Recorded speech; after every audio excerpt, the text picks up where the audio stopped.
सावित्री कथा।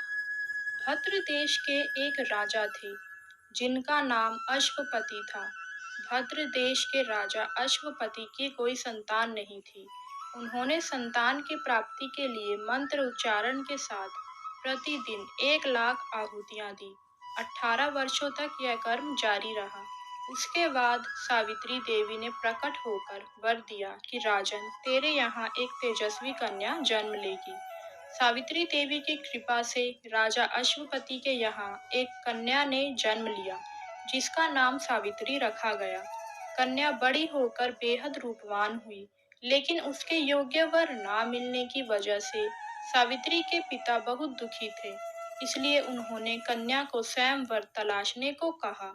सावित्री तपोवन में भटकने लगी। वहां साल्व देश के राजा घुमतसेन रहते थे। उनके पुत्र सत्यवान को देखकर सावित्री ने पति के रूप में उनका वरण किया। वहीं ऋषि राज नारद को जब यह बात पता चली तो वह राजा अश्वपति के पास पहुंचे और कहा कि हे राजन, ये क्या कर रहे हैं आप? सत्यवान गुणवान है, धर्मात्मा है और बलवान भी है, पर उसकी आयु बहुत छोटी है, वह अल्पायु है। 1 वर्ष के बाद ही उसकी मृत्यु हो जाएगी। राज नारद की बात सुनकर राजा अश्वपति चिंता में डूब गए।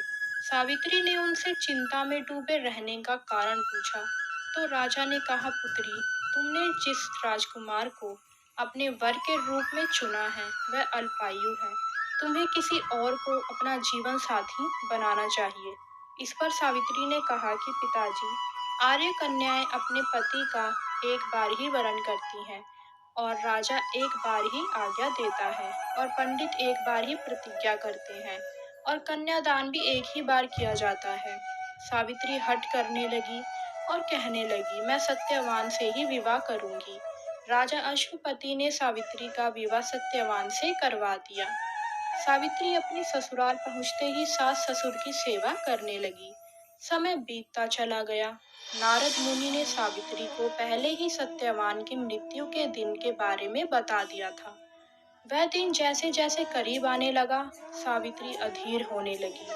सावित्री ने 3 दिन पहले से ही उपवास शुरू कर दिया।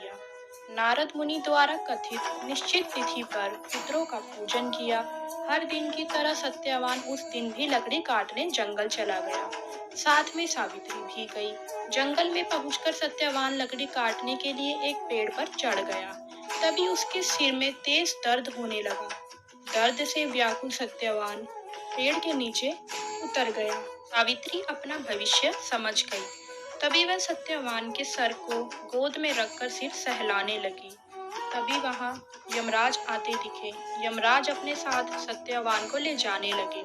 सावित्री भी उनके पीछे पीछे चल पड़ी। यमराज ने सावित्री को समझाने की कोशिश की कि यही विधि का विधान है, लेकिन सावित्री नहीं मानी। सावित्री की निष्ठा और पतिपरायणता को देखकर यमराज ने सावित्री से कहा कि हे देवी, तुम धन्य हो, तुम मुझसे कोई भी वरदान मांगो।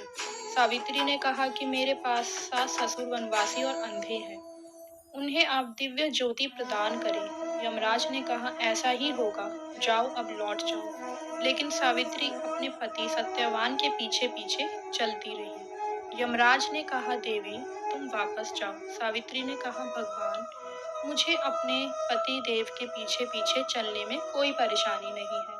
पति के पीछे चलना मेरा कर्तव्य है। यह सुनकर उन्होंने फिर से उसे एक और बार वर मांगने के लिए कहा।